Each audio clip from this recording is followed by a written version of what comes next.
and Sydney's going to do a presentation on starting education programs. So take it away, Sydney. Okay, thank you. Yes, hi everyone. So, like Chris said, my name's Sydney Ligotti. I work at the Gallatin Conservation District, and I'm going to screen share. I have a little Canva presentation.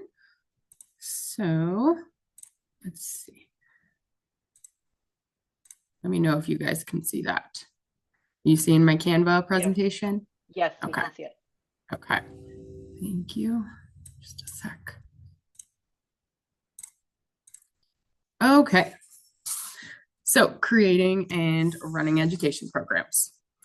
So, I've been working at Gallatin CD as the Education and Outreach Director for almost 3.5 years now. I've learned a lot in my time, and I'm going to share what I've learned about creating education programs here. So, just some background if you aren't familiar with Gallatin CD and our location. As you can see on the map on the top image, there's a pinpoint in Manhattan. So that's where our office is. It is about 20 miles northwest of Bozeman. And in case you aren't familiar with Gallatin County, some of our key towns here include Belgrade, Three Forks, Big Sky, West Yellowstone, and of course, our county seat, which is Bozeman. So, years before my time at Gallatin, GCD began offering free education programs, which were led primarily by the district administrator, the natural resource specialist, and the education specialist. And then in June of 2021, GCD made the decision to hire me as the education and outreach director to enhance these efforts and offer more programs. So throughout the presentation, you'll see photos of events and many of our garden space. That's the bottom image here, and I will dive into that shortly. So when I applied for my job at GCD, it wasn't advertised as the education and outreach director. Myself and Elizabeth Emmeline, who also works here, actually both applied for the same job. And then our supervisors decided to split that job into two roles, making both of us full-time. So Elizabeth became the natural resource specialist, and I became the education and outreach director.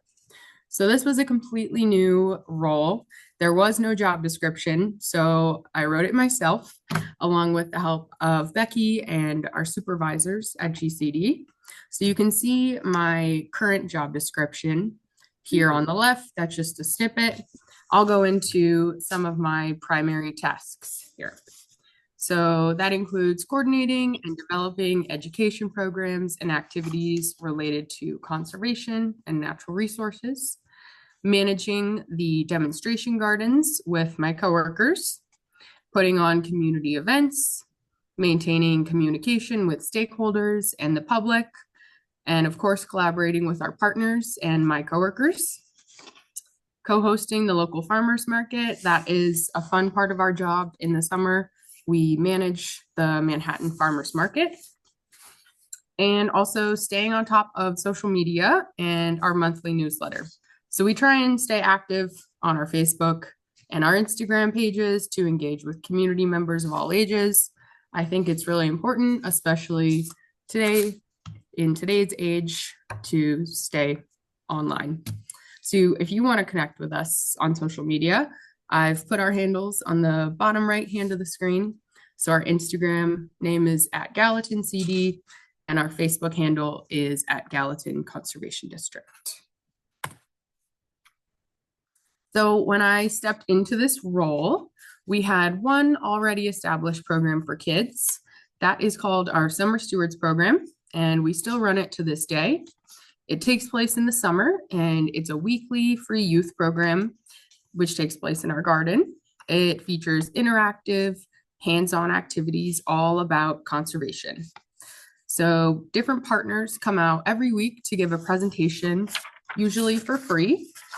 They present about a topic and then offer a free activity to kids of all ages. So like I said, they're usually free. Partners like NRCS, local watershed groups, staff members from the landfill, people like that have all come come out. And then we usually return the favor by helping them with some kind of promotion or helping them at one of their events. So since this program's been running for many years, we've covered a wide array of topics, but just to name a few: recycling, pollinators, composting, wildlife, water conservation, soil, and so many more. This takes place in our garden. You can see the bottom image was a couple years ago.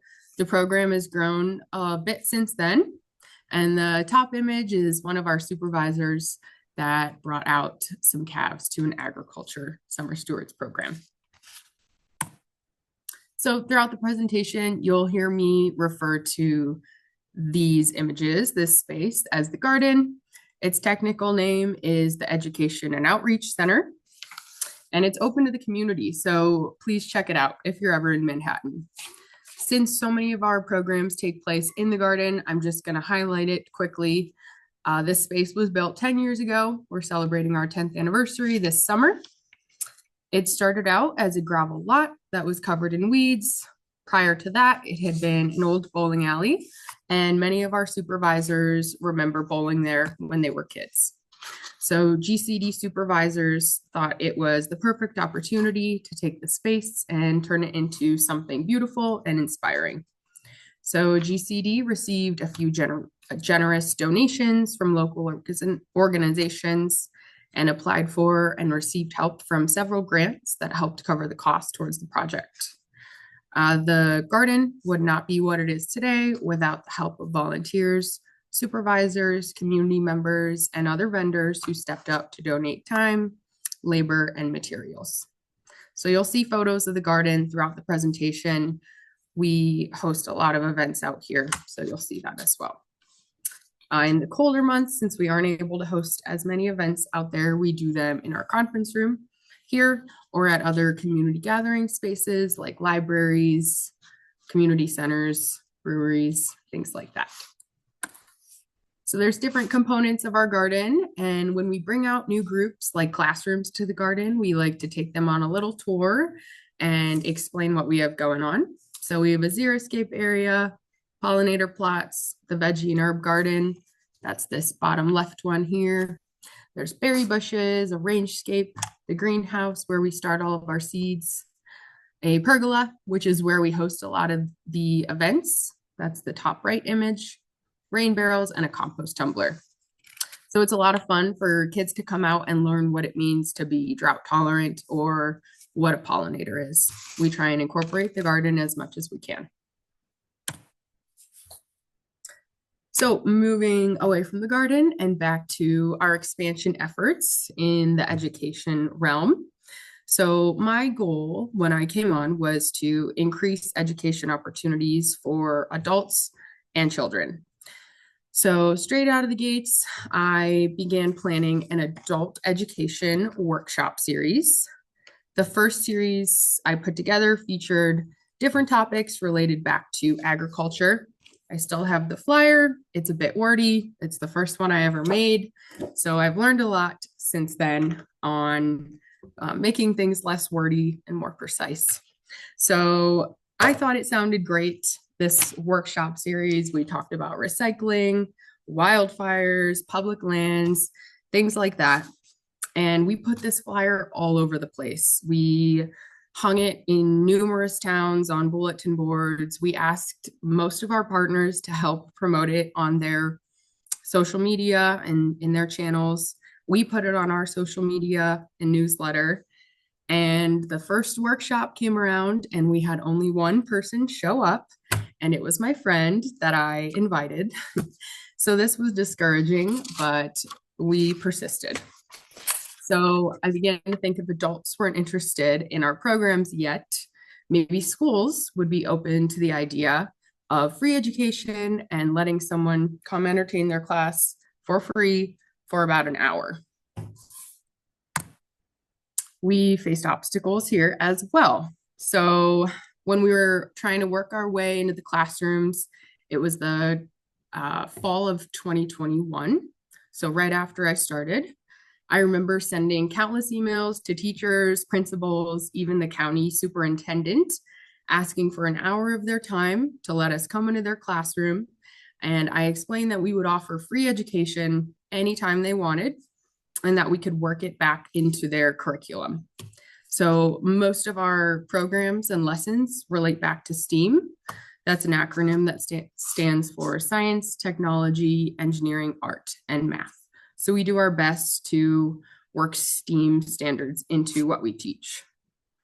Unfortunately, many of the teachers that we reached out to lacked time to open up their classroom to guest speakers since they had curriculum standards to meet for standardized testing. Other teachers, many of those teachers, never responded as they probably were unfamiliar with what a conservation district even was. So, new strategy in this time period, increase awareness of what a conservation district even is, and then focus on increasing our program attendance. So the way we did this is community outreach. So myself and other staff members, Leah, Elizabeth, Becky, and that was Jill, our BSWC member a couple years ago. We went out into the public as much as we could and did tabling. So we would set up at different events all throughout the community in our county and promote GCD and what conservation districts are. So we would distribute our brochures, newsletter signups, event calendars, swag. People love free stickers and koozies and chip clips, and that is a great way to get your name out there as well.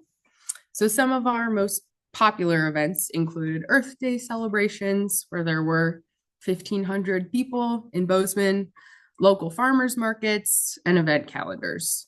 Really, any type of community event that related back to what we did, we would try and sign up for just to spread our name, get people to know more about us. We host the weekly farmers market in Manhattan, like I mentioned. So we had somewhat of a following there. However, even people that lived in Manhattan their whole lives and attended our market for years didn't know what a conservation district was, or even that there was a community garden in their backyard. So we kept spreading the word, kept telling people what conservation districts do. I did my best to attend community events all over our large county. I definitely spent several weekends and weeknights out there trying to spread our name, but I think it was worth it. So attending these events built rapport and familiarity with GCD, and we noticed our online following begin to grow. We were increasing our social media presence at that point as well. So at these tabling events, we would put out a QR code with a link to our social media and also a newsletter sign-up sheet. People then began to interact more with our pages, which was helpful in building our recognition. And around that time, we also revamped our monthly newsletter, and we have over 1,000 subscribers now. So as time went on, we began to see more people attending our free adult classes and reaching out about attending our kids programs. If you're interested in signing up for our newsletter, this bottom right image here shows you how. You just go to our website, gallatincd.org. There should be a pop-up immediately, but if you don't see that, just scroll to the bottom and you'll see this image here. You can sign up for our monthly newsletter called Garden Grit. So this is the brochure that we take to every single event we go to. We try and pass it out as much as we can. I think it's colorful and eye-grabbing, so maybe a little bit wordy, probably needs a revamp this winter, but it just talks about some of our programs and services, what the garden space is. It has our social media handles, which I think is pretty important, and just more info about GCD. And I know MACD sent out a brochure template. So if you don't have one at your CD, I would definitely recommend this. It's easy just to hand these out, and then people have it in their hands and they start to learn more about you. At these tabling events, I also would pass out just a little page that talked about education programs we offer.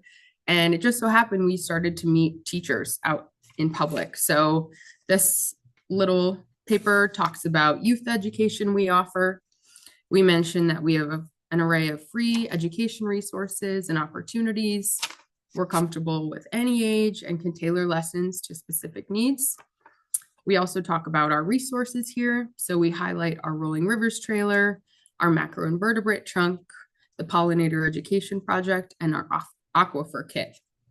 And then it also talks about other topics that we can cover with classrooms or with other groups. So water conservation, pollinators, we've done owl pellets and dissections, farming and agriculture, local food, snow science, things along those lines. As I mentioned, the outreach began to lead to connections with schools. So we made connections with teachers at the events, and a lot of them had never heard of a conservation district. Maybe they didn't get my email, and they didn't know about the free programs that we offered. So we started small with schools. We worked here in Manhattan at the local elementary school, and now it's been about 3 years, and we've expanded to 11 schools in Gallatin County. And we work with 4 of these schools every single month. So I go out every month throughout the school year and go to about 5 classrooms a day and run the same lesson and talk about different topics throughout the school year. So a couple of the schools we work with are Montfortin, Big Sky, Ophir, Irving, and Manhattan. I talked about some of the topics that we cover, but a few that I didn't mention are agriculture. So you can see in this left image, there's actually 2 Angora rabbits here. And one of our coworkers, Leah Miller, has a small hobby farm. So she has many animals that are comfortable going out to social events and classrooms. So we often bring them and then talk about topics related to agriculture. In this one, we were talking about wool, and we highlight 4-H and FFA as well. We also cover Harvest of the Month. So I'm going to dive into that one a little bit later, but that's a just wonderful free program. You can sign up for it online, and this organization sends all different types of brochures and flyers about different harvests each month that come from Montana. So this month's harvest is apples. And also nature journaling. It's fun to get outside with the classroom if you're able to, and get down in the dirt and explore things at our feet, and then journal about it. We have many resources, luckily, at GCD, but we of course borrow resources from partners. So in your areas, you probably have an FWP office and maybe other environmental education groups that offer trunks you can rent out. So I will dive into that. But at GCD, we have a macroinvertebrate trunk. I'm going to go through what our trunk entails here. So this is a really super one and pretty affordable trunk to set up yourself if you want to get out and talk with kids about water bugs or macroinvertebrates. So this trunk comes with macroinvertebrate ID keys. So these were just printed off of Google and then laminated. So we bring these out to events, and it talks about which macroinvertebrates are tolerant or intolerant of pollution. And we can kind of base a lesson off of that, talking about pollution, water conservation, and macroinvertebrates. This is somewhat of a lesson or an activities guide. This was also just printed off Google. I think there might even be one on the shared Google Drive to pick from. We have ice cube trays, so pretty affordable, and spoons for collecting the bugs, and cups. So we go out to local creeks and streams and use a net and a 5-gallon bucket to collect the bugs in the bucket, and then take that into classes or summer camps, wherever we're doing our events, and then have the kids go through and examine the bugs. So they'll scoop them out, pour them in these ice cube trays, and then use a spoon to identify them using the identification guide. We also bring expo markers if kids want to write their findings, or for older grades, we have them ID different parts of the bug. So it just depends what age you're working with. But tons of great resources, and this one's pretty easy to put together as well.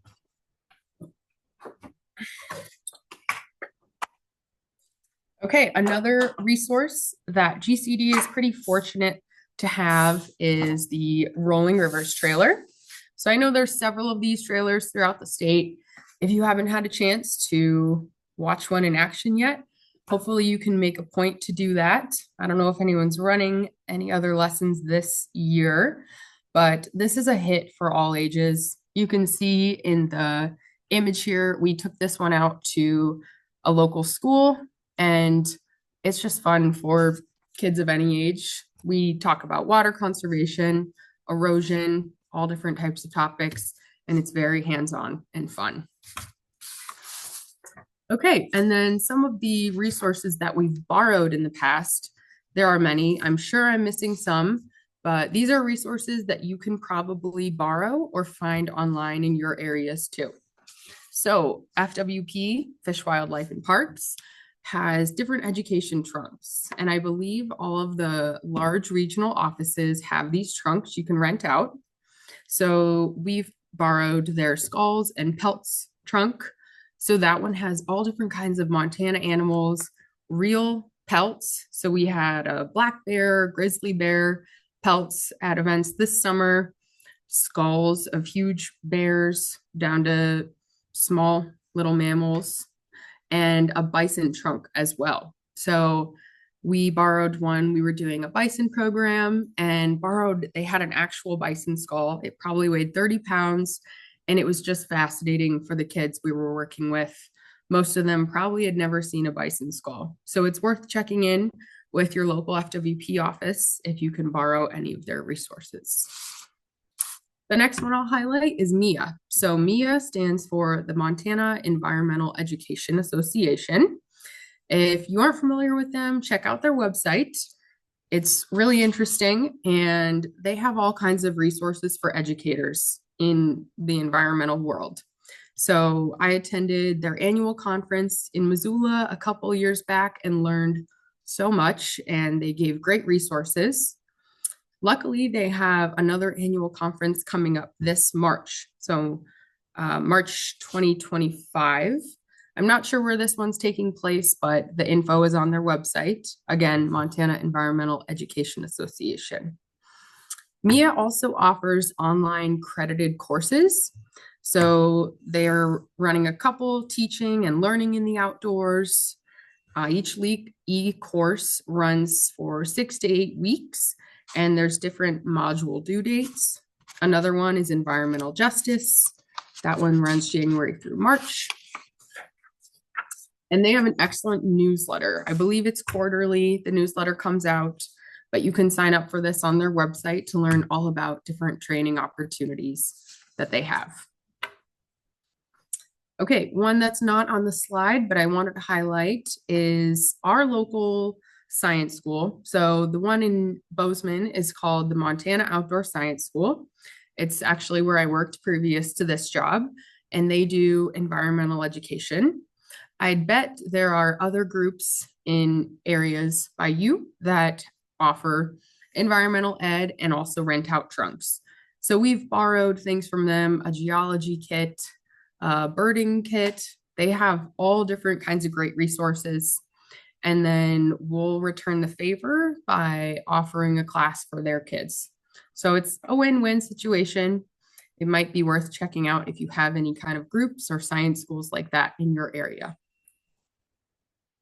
Okay, next is the Harvest of the Month program. So this is a favorite of ours. It's a free program in Montana to teach students about how their food is grown.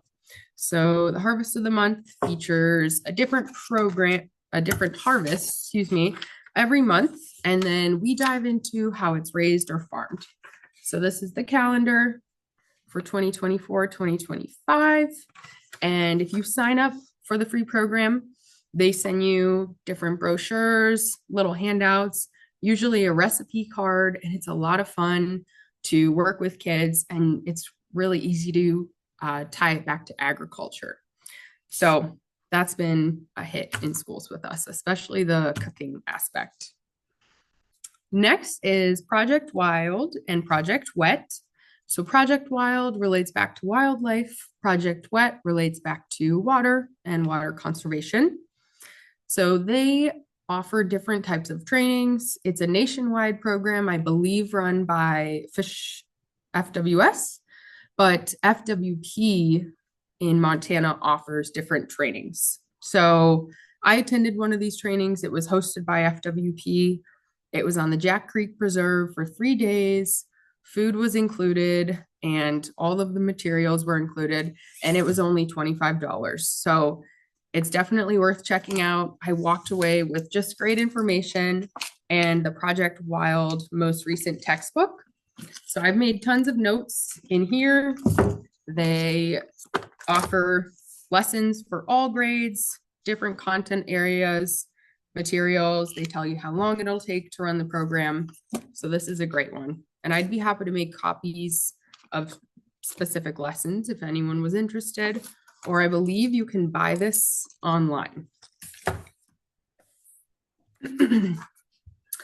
Montana Wild, so that's the wildlife aspect, is run by FWP, and they have a conservation center in Helena, on the west side of Helena. I've never actually been, but I am very interested in going.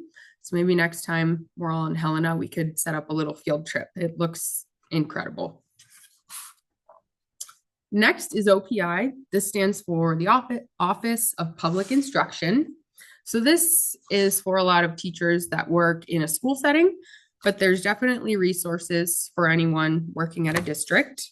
There's a teacher learning hub. So there's free self-paced courses for educators here. The current topic is Native American Education for All. So that's worth checking out, OPI, Office of Public Instruction. And then NACD has great resources on their website as well. Some of them you have to pay for, but some are free. We had an NACD rep come out and visit our garden this summer, and she brought their most recent forest guide. So this is an education and lesson plan book. The topic is May the Forest Be With You.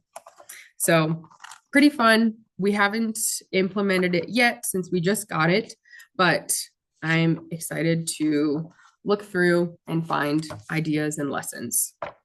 So you could probably find this one on NACD as well.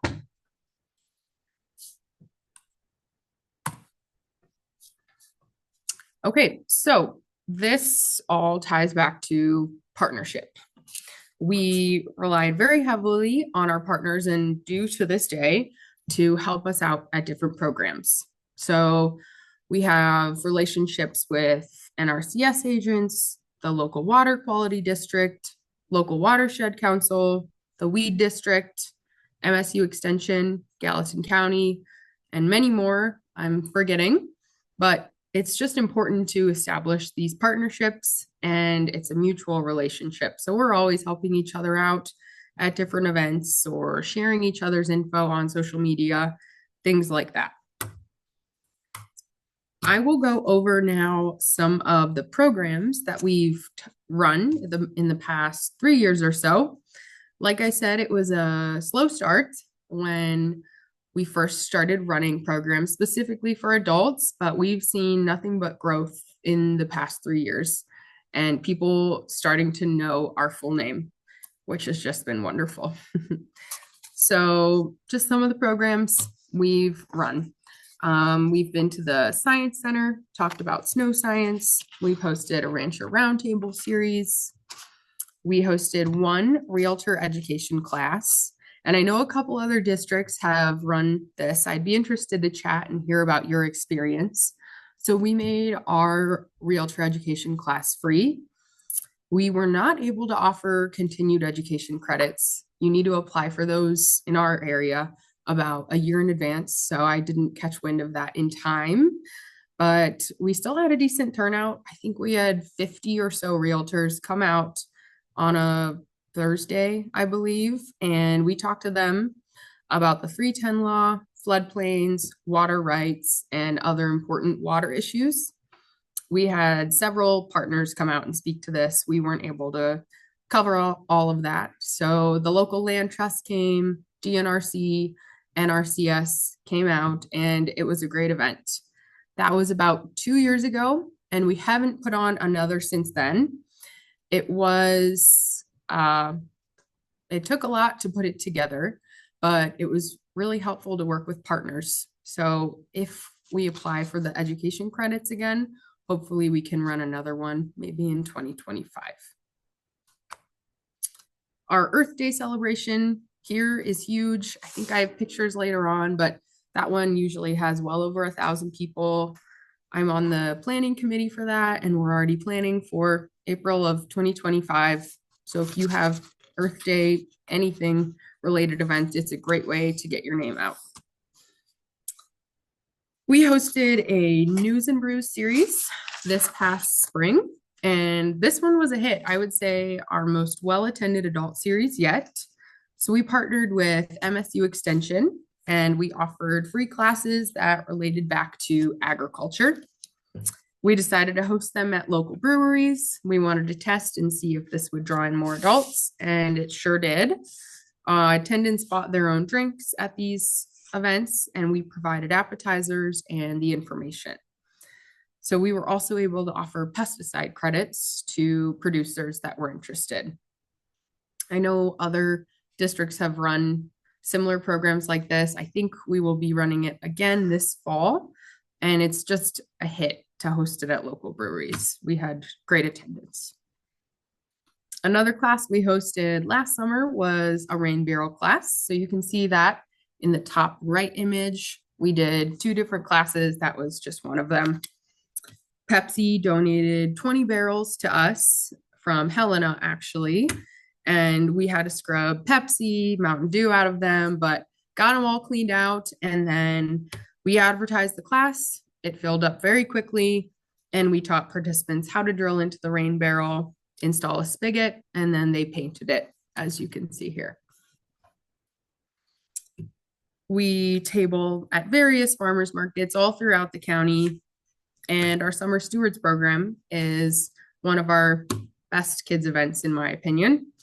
So as I mentioned earlier, this was already established when I walked into this role. However, as people have gotten to know more about us and the garden, we've seen more familiar faces and more people attending. So at our first Summer Stewards class this summer, we had almost 100 people out in our little garden space. To be fair, we did bring out the Raptor Center for that one. So there was an owl and other live raptors. So that might have had something to do with participation, but it was just a hit. These are photos of some of those events. So in this bottom right one, this young lady knows how to spin wool on a wheel. So she was teaching kids about that. We did pumpkin science in this picture here on the left with Becky, and the rain barrel class, as I mentioned. One thing I've done my best over the last couple of years is to track our outreach numbers. So I'm going to leave this presentation and show you the actual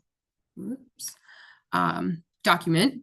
So this is 2023. Kind of rough, a little bit of a work in progress, and I'm working on 2024 now, but you can see we've done our best to keep track of how many people attend our events. We keep track of the date here on the left, so about every month, and what event it is. How many attendance, like I said. We do have a little tally keeper, but it's hard to keep track a lot of times. So some of these are estimates. And then the purpose of the event. So in 2021 and 2022, a lot of the purpose was just getting our name out there, tabling, and then this year and last year, we began to work a lot more in the classrooms. So There weren't as many events in 2022, but it's growing every year. So I would totally suggest this. It's a great way to just keep track of what you've done. Okay.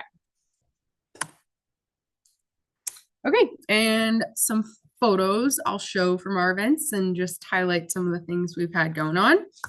So I've talked about the garden. It's just an inspiring place. Kids come in wide-eyed, eager to learn. It's just fascinating to watch them participate. Sometimes they'll help us plant and then they watch things grow. They get to learn about the life cycle of plants from seed to sprout to full plant. And then they witness firsthand the connection between different species. They're always trying vegetables they've never tried before. Parents are usually impressed with their kids trying things like kohlrabi or carrots or cabbage that they wouldn't normally eat at home. So these are all garden photos of different events. The top two are from Summer Stewards. Again, this little lamb is Leah Miller's, one of our coworkers that she brings out. And this bottom right picture was a fall harvest fest. It must have been right around Halloween since we're dressed up. This young lady had an assignment in her classroom to draw a map of a place that means something special to her. So this has just meant a lot to me in the last couple of years. She decided to draw our garden and she did a fantastic job drawing it. I have this printed out and hanging. I just think it's really special. We host farm to table dinners every year. We just had our third annual one a couple of weeks ago. So we harvested a lot of veggies from our garden. We bought some from local producers, same with meat and cheese. As best we could, we tried to keep things local. And then we have a community dinner. So we made wood-fired pizzas this year and everyone made their own pizza. We have live music. We have different speakers and that event does cost. We charge $20. It's one of the only ones we do charge for, but then extra proceeds go to the local FFA chapter and those students come help run the event. Here are some images of planting. We rely on volunteers, especially AmeriCorps members. So if you have BSWC members or any kind of AmeriCorps in your area, they're a great hand. They're always looking for service hours and we've had them come out and help us on planting days, cleanup days, things along those lines. Some more garden photos, more from the garden. In this top right image, we hosted a make a wreath workshop with dried plants, a lot from our garden. We talked about seeds saving and storing as well for an education aspect. More from the garden, different kids events.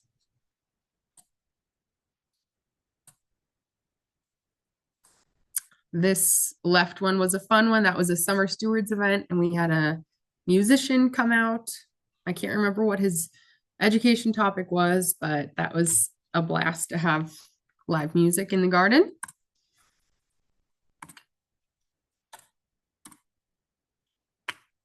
This was a cleanup day. We have our garden cleanup tomorrow. So wrapping things up for the season.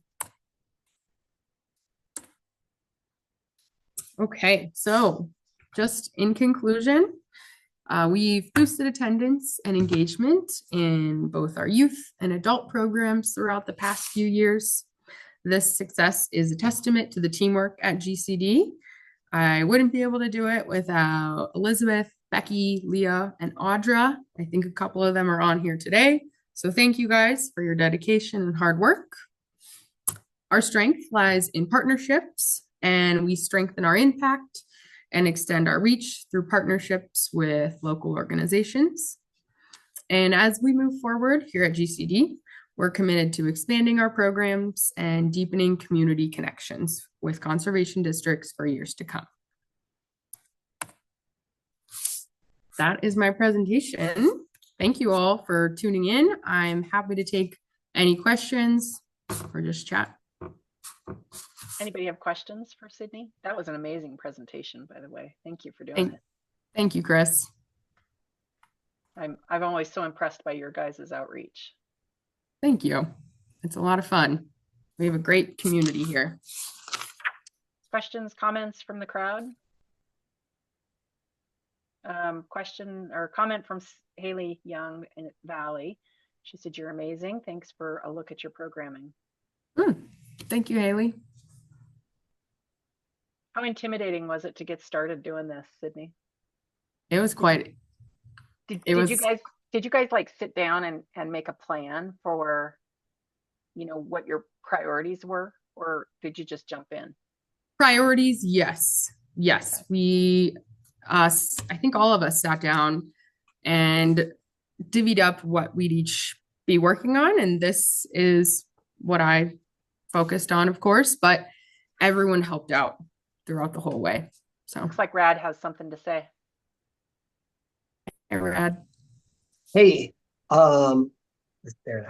I thought that was amazing. Thank you so much. Very informative, and also the way you presented was just super professional and succinct. So that was awesome. Thank you so much. Thank you. I'm so glad it's recorded. Yeah, it was great. I just want to throw out a caution. There was one part that made me think of something I saw, and this isn't regarding your program specifically, but I was at a group where they were doing, I think, Project Wet stuff at a site where people were doing that, and they were collecting water samples and microinvertebrates and stuff. And then they collected them at one spot that was easy to access, and then moved them up to this education spot, and then emptied all the water in that spot. And I just want to caution all of us. And actually, this site was super sensitive that way. There was a fish impasse barrier, and the water they moved past that. So it was just a caution whenever any of us are collecting natural specimens. It's probably better to either destroy them or make sure they go back to where you got them from specifically. And maybe it depends on how sensitive the specimens you're collecting. So that was my my comment, just for all of us to keep in mind. And then I guess I'd ask, what was how did you get the realtors to come to your thing? We got lucky, and I reached out to the local realtor chapter. It's called the Gallatin Association of Realtors. And they shared a small list of realtors, and then we asked them to share it with anyone else they knew. We put it all over social media. I went around to different realtor offices and handed them flyers. And then we also joined different realtor Facebook groups and shared it there. We had lots of snacks and drinks, so we highlighted that. And thank you. I guess that makes one other question pop to mind. With all the stuff you do, going door to door or visiting different realtor groups, that takes a lot of time. What percent, do you have any idea what percent of your time you spend promoting events you do? Because I found sometimes I get so tunnel focused on what I'm going to do that I forget about how important promoting is. Yes, and it's a huge job, and to do it well, if you don't do it well, it's almost, why did you bother doing all the great background stuff? So any idea, like, is it a 20% of the time should be spent on promotion or anything like that? Yeah. Oh, it's hard to guess an exact number. I did do that a lot more when I first started, actually going door to door. Now we have more of an online following, so I just schedule a lot of posts. All of us definitely still go out and hang flyers, maybe total 10% of the time. Yeah, probably 10%.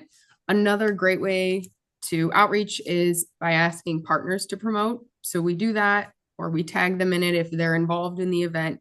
And then it's just easy double promotion to their followers as well.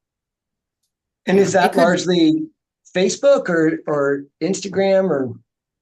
Facebook and Instagram, but I think more people see it on Facebook.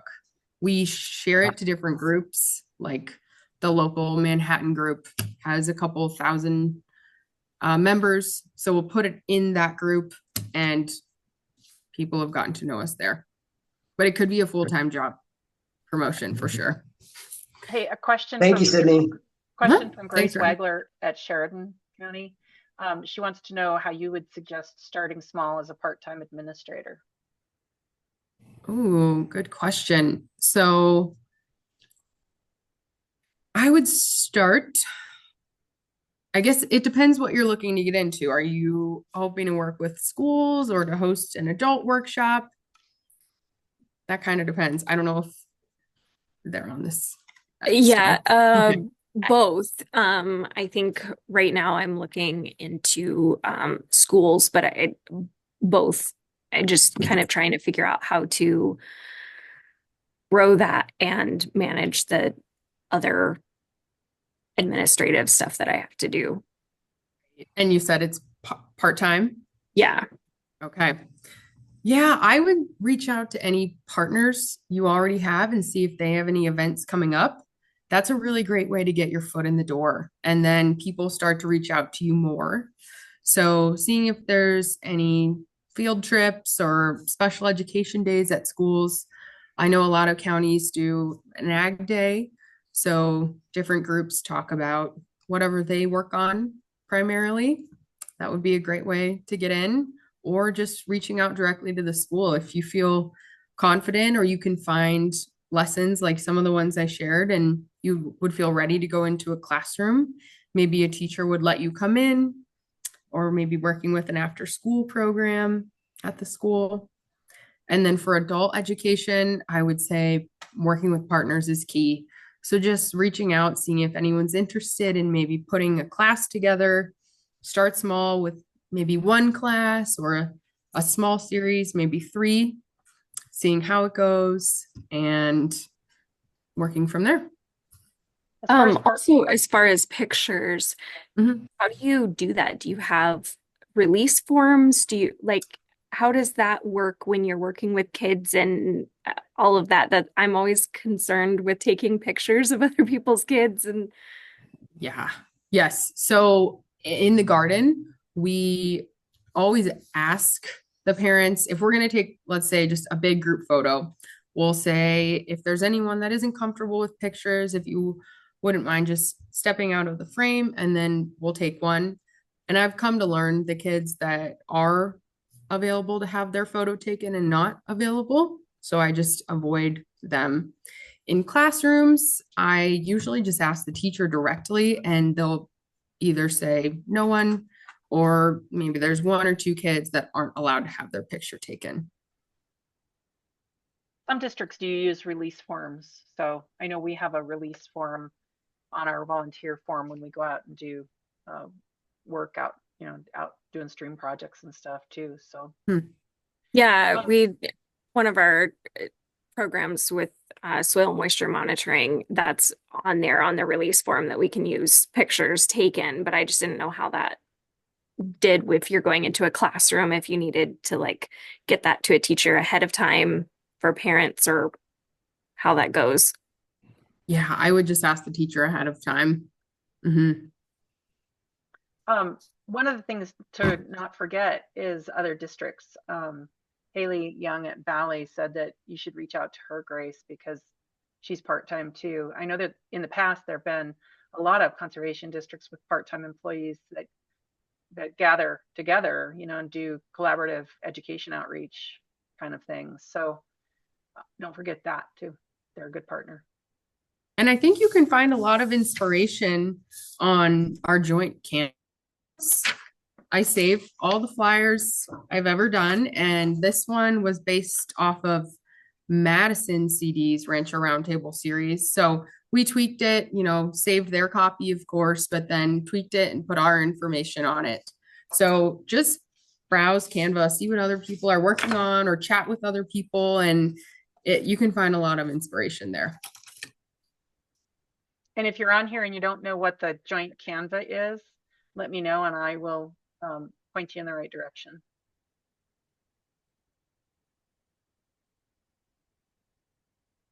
Any other questions or comments? I'm not seeing any more coming in. Okay. All right. Well, I guess we can wrap up if there's no more questions or comments. Thanks again, Sydney. This was outstanding. So Thank you, Chris. Thank you all for tuning in, and my contact info is on the screen. Feel free to send me an email or reach out if you have any questions. So thank you. awesome. All right. Thanks a lot. I'm going to hit stop record